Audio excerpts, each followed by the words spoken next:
Владислав Атанасов и явно вече имам роля, която още не знам коя. Да, какво аз се занимавам с IT вече повече от 15 години. Общо взето съм минал почти цялата стълбица и в момента съм менеджер на DevOps екип в една така доста голяма компания. Дойдох при Лъла само за NLP практик. Казах повечето.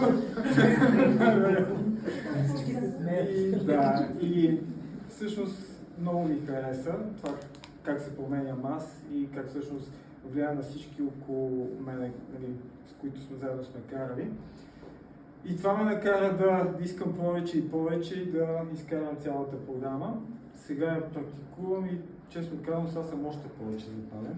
Особено когато виждаш хората около теб как се променят от някакви дребни неща, наистина е супер. Благодаря.